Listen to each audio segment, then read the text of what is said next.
Right, that was pretty good, but the way I usually do this is I come out and ask how everybody's doing, and I need everybody in the room to say great. So can we try this one more time? All right. Right now, ladies and gentlemen, a guy looks a little bit like Steven Seagal. Mostly in this area. But if you've seen Seagal lately, also in this area. Please welcome the comic stylings of Floyd Haas. Glad to hear it. This is a nice place, right? Yeah. Nice place, nice area. Recently I was in, not a nice place, I was in downtown Phoenix. Some of you are probably thinking, Floyd, you're probably talking about the good part of downtown Phoenix. No, I'm talking about the bad part of downtown Phoenix. You know how I knew it was the bad part? I had to get gas when I was down there, and they had payphones there. And somebody was using one of them. And right across the street, there was a building that had a sign that was like the size of a garage door. And it was painted red with white writing, like a stop sign. And it said, no drug use, no alcohol use, and no prostitution. And about 15 people standing in front of the sign who obviously couldn't read. And there was a woman there, and I gotta be really careful how I say this, okay? Yeah. She was a woman who obtained drugs by doing favors. And she was riding a BMX freestyle bicycle. Now here's something that you might not know about me. When I see a crack whore riding a BMX freestyle bicycle, it's very difficult for me not to ask, what kind of tricks do you do?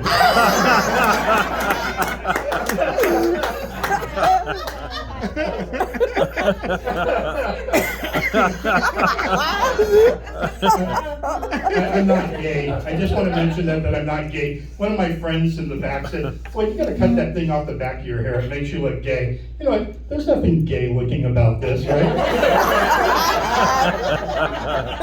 Plus, I don't like to defend myself against something that I think that there's nothing wrong with, right? There's nothing wrong with me. I became an ordained minister to marry two of my gay friends. I have gay family members. I have gay friends. My partner is gay. My business partner is gay.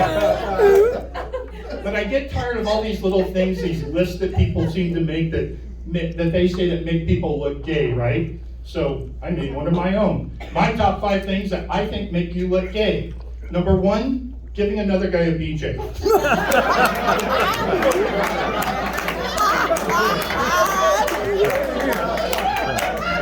Number 1, dude. Can we all agree that makes you look gay? That's number 1.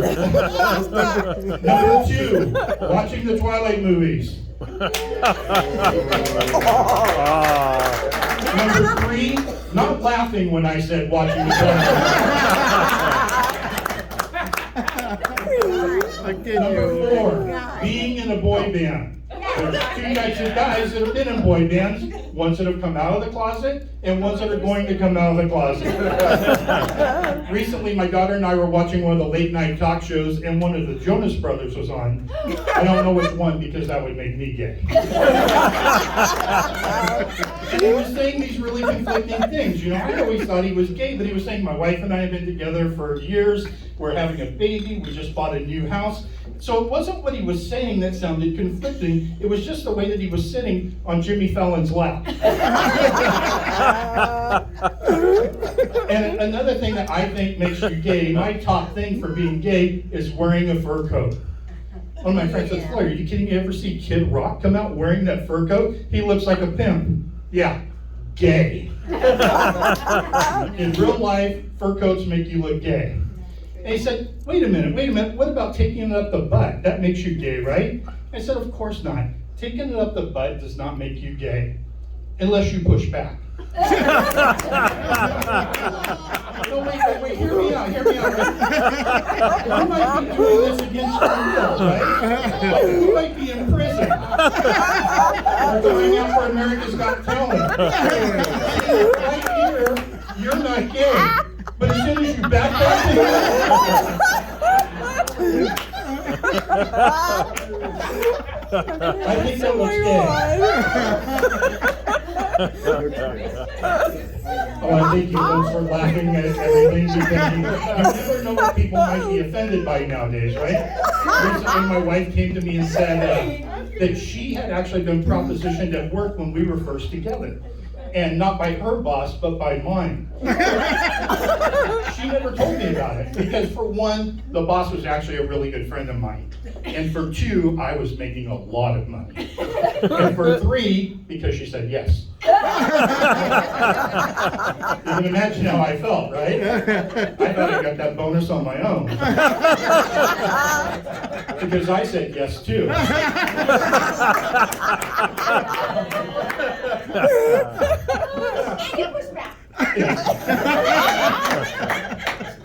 And you know, it's weird. I'm getting older now, and it's weird getting older. I'm getting prescriptions delivered to my home. You know, right? The other day, my wife said, "Floyd, there's a pill over here on the floor." And I said, "Well, what color is it?" And she said, "What difference does that make?" I said, "Well, if it's pink, I could tell you what it's for. But if it's blue, I could show you."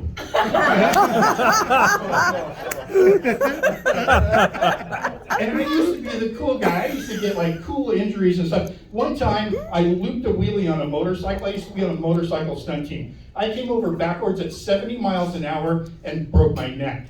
I came up short on a 100-foot jump and broke my back. Last week, I dislocated my toe with my underwear.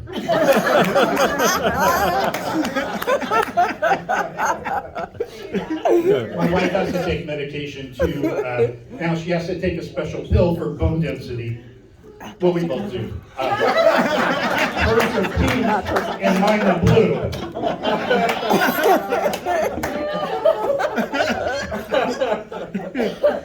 Something else you might not know about me is my superpower is being able to walk into any business and be able to find the one person that actually knows what they're doing.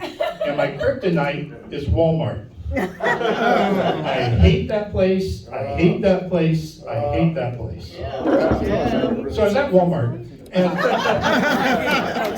so they start with me right away. As soon as I walk through the door, I almost get hit by a shopping cart that's going like 100 miles an hour. Pushing inside the cart are two little boys with no shoes, no shirt, just shorts inside the cart. Pushing the cart, a guy my size, my age, pushing the cart, spins me like this.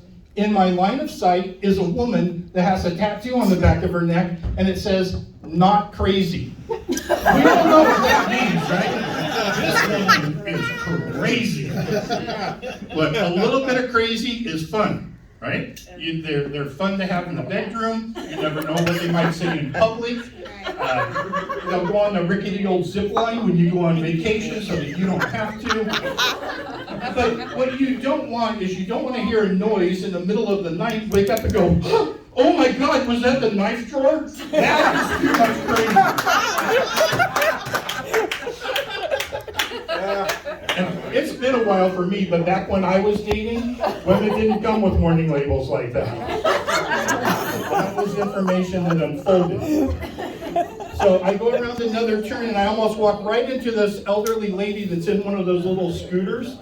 And she's like 110 years old. And the scooter is barely moving, you know, because his battery is dying too.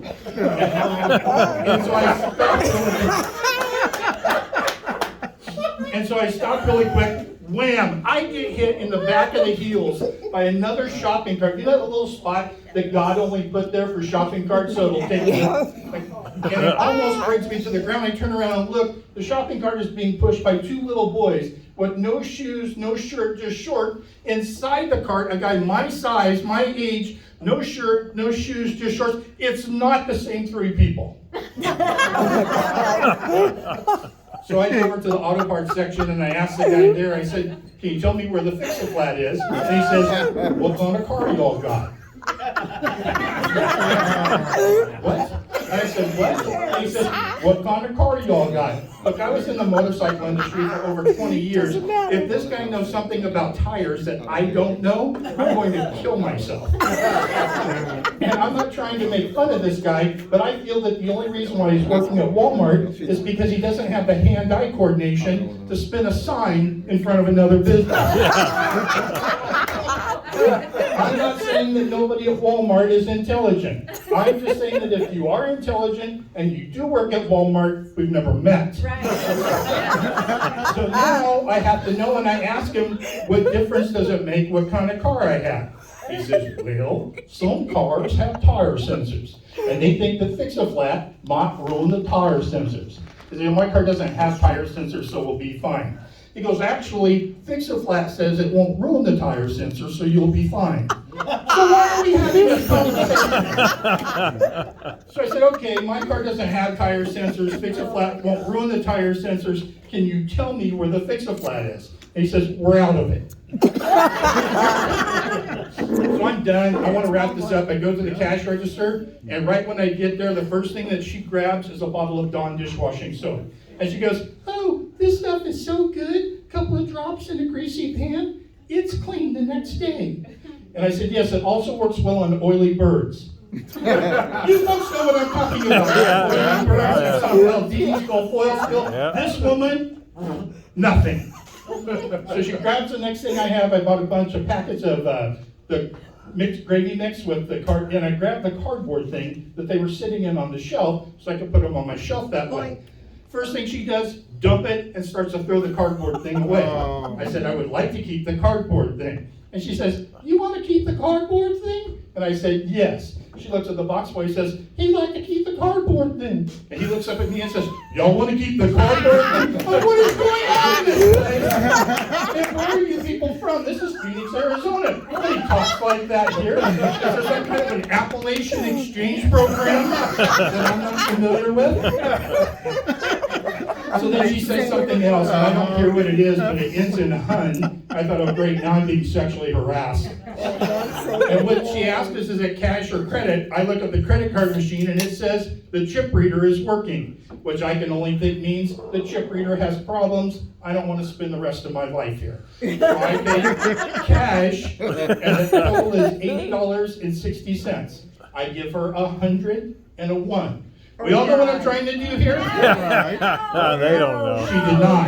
No. Neither did the other 5 people from Walmart who came over to help, including the manager who came from the break room. Look, again, I don't want to make fun of the manager. I have some physical imperfections myself. One of those is I have a receding hairline. Mine is not nearly as bad as hers. And I wouldn't have even noticed it except she walks out like this.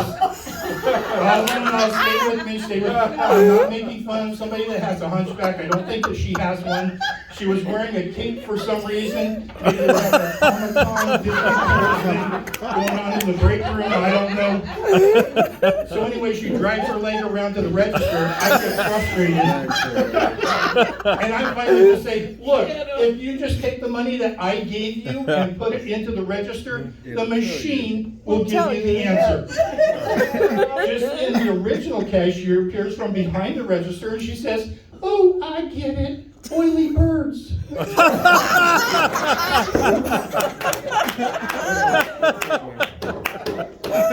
the manager is opening up a roll of pennies for what? I don't know.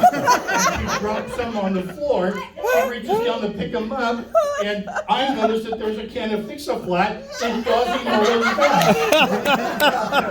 And I ask her, can I buy that? And she says, what kind of car you all got?